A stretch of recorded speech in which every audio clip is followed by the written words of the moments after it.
Hello everybody, welcome to my channel.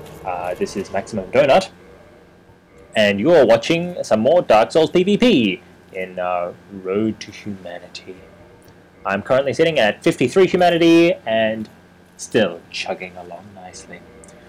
As always, I'm using the Chaos Blade with the Crest Shield, and this is my Pyromancer character.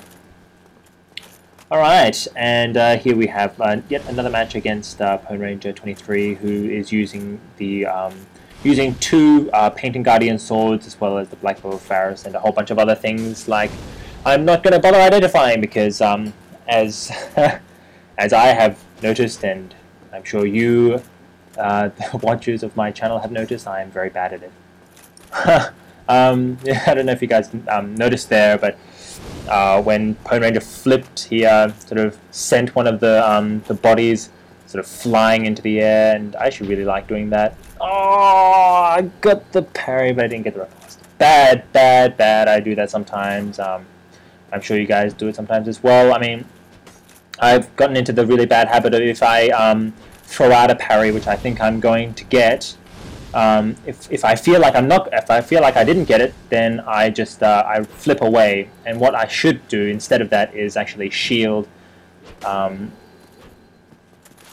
Yeah, so I mean that's my mistake. Well deserved. All right. The Painting Guardian attack actually looks so cool. As always, I like doing my little backflip while running attack, and yeah, Pone Ranger knows that I like doing that, so he is coming in and throwing out his parries quite a fair bit, and being the cautious player that I am, I don't like really attacking into it too much, so in those situations where he's throwing out his parries a bit more than I expect, I am going more for the pyromancies as my utilities.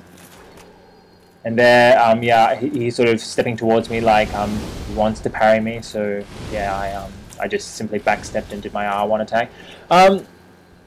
That's one thing. If a player is walking towards you with their shield down, or in this case, if the player is just sort of walking towards you without, giving you like a very aggressive vibe, then the chances are that they're probably coming in to try and get a parry off. Yeah, I mean, this game is pretty much, well, at high levels, I mean, if you're not just going for backstabs, then it does become a sort of a bit of a mind game.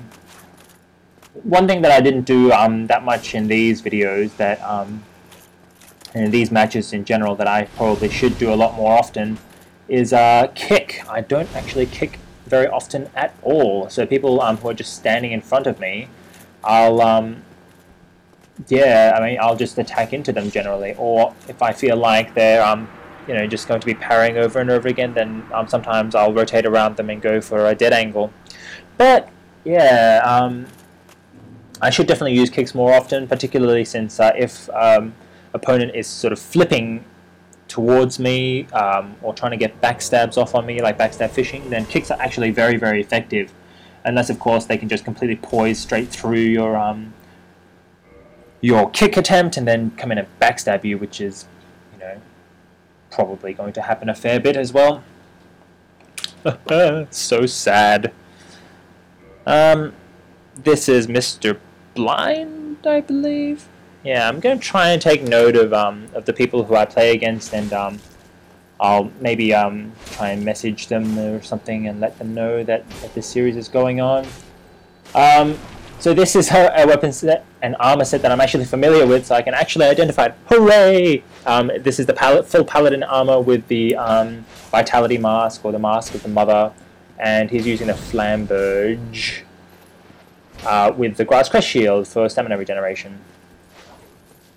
That was a really obvious attack, and he switches over. Oh no! Now I can't identify. I think he switched over to a rapier, but I don't know what it is. Oh man.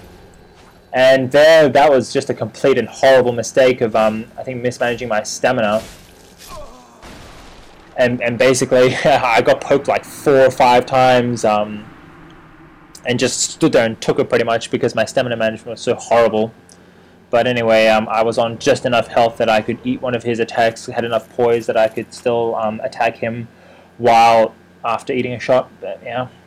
Alright, 3D Demigod, who's that player I played against before, the one that was using the Divine Blessings when I invaded him. And you know, like in Dark Souls PvP, I know sometimes, like when you're versing like lots of different really annoying players, sometimes you can fight in a way that's maybe not normal for you. Like it's not normal for your certain play style or according to your certain honor code. And so I mean, like I understand, you know, if you like, I understand if players play like sort of a bit dickish to me in certain situations. I mean that's completely fine. And so, and by dickish I mean like, you know, well, I mean not according to the Dark Souls community etiquette that's been established. But I mean, so anyway, basically, if most of the time, if unless the guy's done something really bad to me, I will usually bow again, even if I think that they've been a bit cheesy or whatever. Unless, of course, they're 2v1ing me or just you know, going for lag stabs over and over again or whatever. Then usually I don't give them. I mean, unless they attack me while I'm bowing.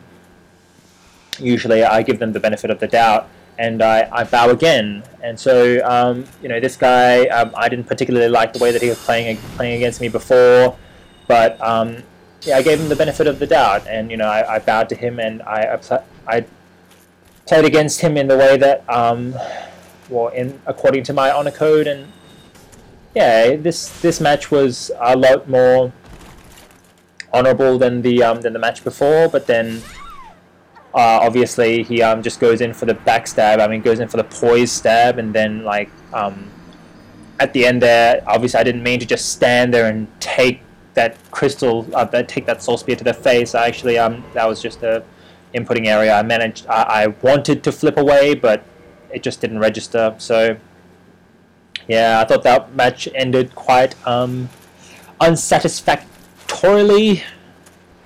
Yeah, I wasn't particularly satisfied with that defeat. But anyway, whatever. Alright, White Fang 8, I've played against this guy a few times now. He's using the Mask of the Father and then some other stuff. I don't know. I know he's using the Boulder Side Sword with the Grass Crest Shield, so I think that's enough. So, well, I don't know what's there to say about this particular match. Well, I'm failing a lot. I mean, that's the first thing, I guess. So when, like, at this stage, when I've eaten so much damage that I'm pretty much absolutely screwed, it's just a matter of getting into good combat exchanges where I do damage and he doesn't do anything to me. But because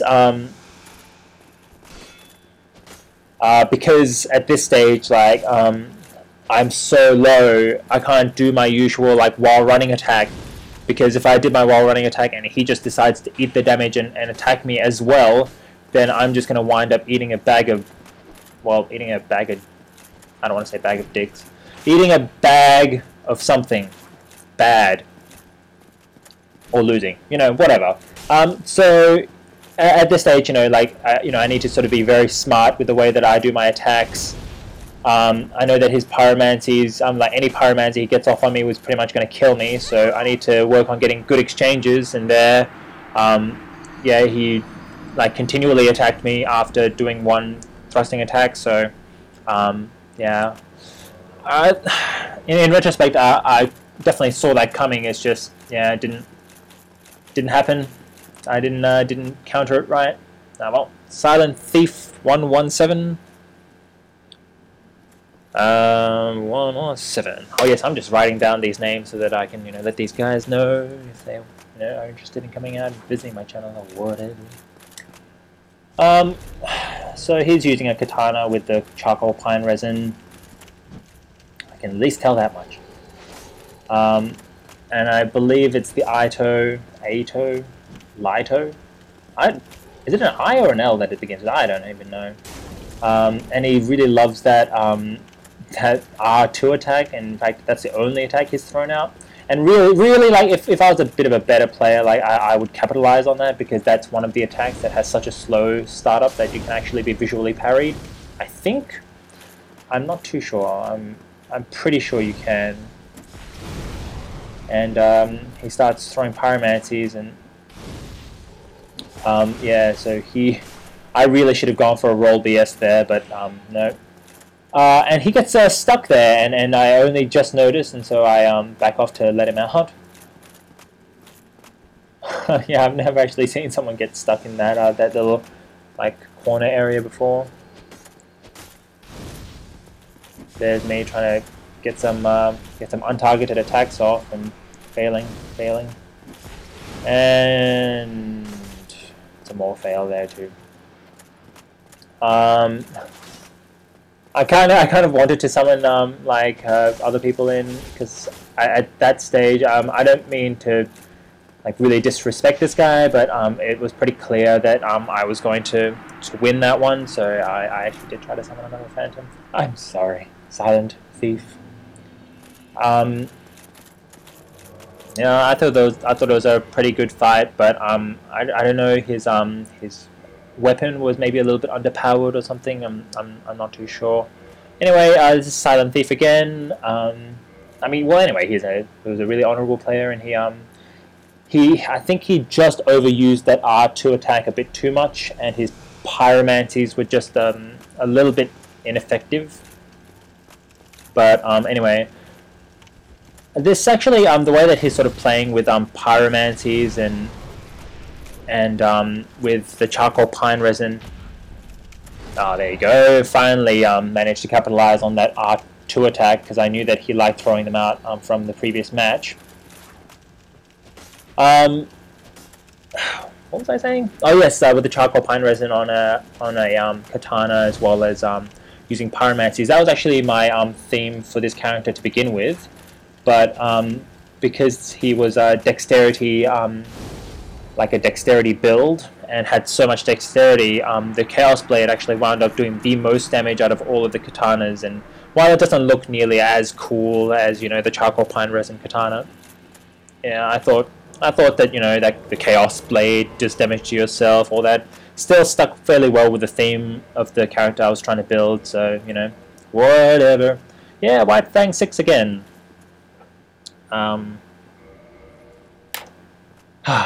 I'm sorry I didn't return that gesture, but I don't actually have it, so my bad. As always, I can't remember the outcome of these particular. I can't remember the outcome of any of these matches, because my memory is just horrible. I managed to get a dead angle off there. Oof. Yeah, my stamina management is just terrible. I mean, I sort of should be a little bit more aware of you know, once I'm in like little bits of combat like this, of leaving enough stamina that I can run away, or like jumping away and doing that coming in while running attack, the backflip while running attack.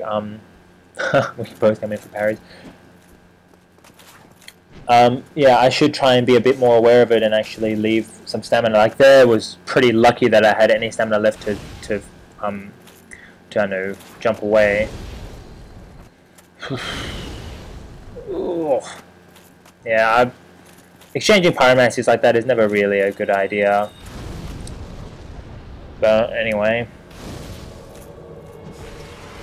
there was pretty much no chance that White Fang was going to actually hit me with that the fire tempest thing, because you know, like he was on one end and I was on the other. One good thing that you can try doing is, if they're in like one corner, or if they're sort of trapped a bit, then you can try doing it, and then they might have difficulty running away or whatever. And yeah, I do it in some of my most recent matches, so I might show those to you in like a separate video later, because I have actually finished off this series. I've gotten 99 humanity, and so pretty much now it's just a matter of doing the commentary for them and uploading them. But yes, anyway, I'm sorry, I think this is Hound of Hades or Hounds of Hades. I'm not too sure, but he's, you know, a very honorable player. You know, he waited until our match was finished before he started attacking, so I mean, props to you. He's obviously a dexterity build similar to my own, who's focused around using the Quilag's Fury Sword as well as like Chaos Pyromancies, but he wasn't really too smart about throwing them out, so he was just throwing them out over and over again. So I managed to get the roll BS off on him, which I think is fine because again it is a punish and rather than a cheese. But anyway, this video is coming to an end. As always, thank you very much for watching, guys, and please, I'll hope to see you in the next episode. Again, any comments or feedbacks that you'd like to leave would be greatly appreciated, and any support for the channel that you'd like to leave also greatly appreciated. See you guys next time.